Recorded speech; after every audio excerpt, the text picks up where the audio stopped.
What's going on, guys? Today we're taking a look at this graphics card right here. This is the GALAX RTX 4070 EX Gamer. So let's go ahead and take a look.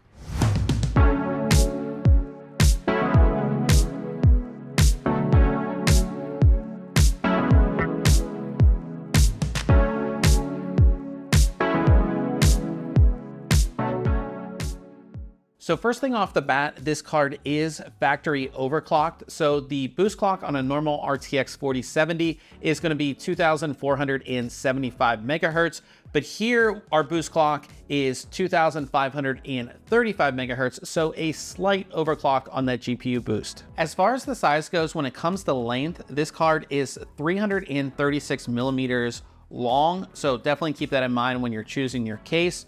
Also, this card is slotted for 2 slots, but the shroud is slightly over that 2.1 or 2.2 slots. So again, if you have any restrictions there, definitely keep that in mind. Now, taking a closer look at the card here, we do have the white version, and I think it looks absolutely awesome. If white is not your thing, you can get this in a black version as well. The white is, like I said, completely all white, but unlike GALAX's Hall of Fame cards, you're not going to get a white PCB. On the main side of the card, we have a nice white shroud that surrounds 3 cooling fans. These cooling fans have clear blades as they'll light up with RGB lighting when you power your system on. In the center, we have a larger 102 millimeter fan, while the outer 2 fans are 92 millimeters. All 3 fans will stop when your system is in an idle state for quiet operation. Looking at the card from the side, we can see that under the shroud, we have 2 large heatsink stacks that are connected by heat pipes. On the main side of the card, you will find a GeForce RTX logo. This is also going to light up with RGB lighting when you turn your system on. Also on this side of the card, you'll find your power connector, which is a single 8-pin PCI Express power connector. With all the issues that we've seen with the 12VH PWR connector and cables, it's nice to see that GALAX is using the classic connector here, plus it's likely cheaper to implement. Now this connector sort of sits back in the card, which will definitely help out if you have a case that's a bit more narrow. Flipping the card over, we have a full cover metal backplate. It has a cutout in the end for air to pass through the card, and we can also see that distinct cutout for the 8-pin PCI Express power connector. There's also a small cutout in the center that allows you to measure voltages on the card. When it comes to connections on the card, we have the standard 3 DisplayPort 1.4a and a single HDMI 2.1a. When it comes to RGB lighting on the card, like I said, all 3 of your fans are going to light up nicely with RGB lighting, as well as that GeForce RTX logo. You can, of course, control all of this with GALAX's software. Their companion app is called Extreme Tuner, and it allows you to fully tune this card, do a one-click overclock, change your fan speeds, everything like that. But on top of that, they have a mobile app that allows you to do all of this as well right from your phone. It's really cool, and it has a really cool display so you can monitor, all of your stats for your card in real time. When it comes to testing, here's a full breakdown of our test system.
Now, as we come to the end here, I have to say that I do really like this card. And in general, an RTX 4070 is going to be that 1440p card. You saw it in the benchmarks. You know, we've talked about it in previous videos, what this card can do. I would say for most people, again, this is going to be that 1440p card where you're going to get well over 100 FPS with pushing everything pretty much to the max. And then on top of that, you know, because this is an RTX 40 series card, you will get things like DLSS 3.0, and of course, you know, real-time ray tracing if you want to mess with that stuff.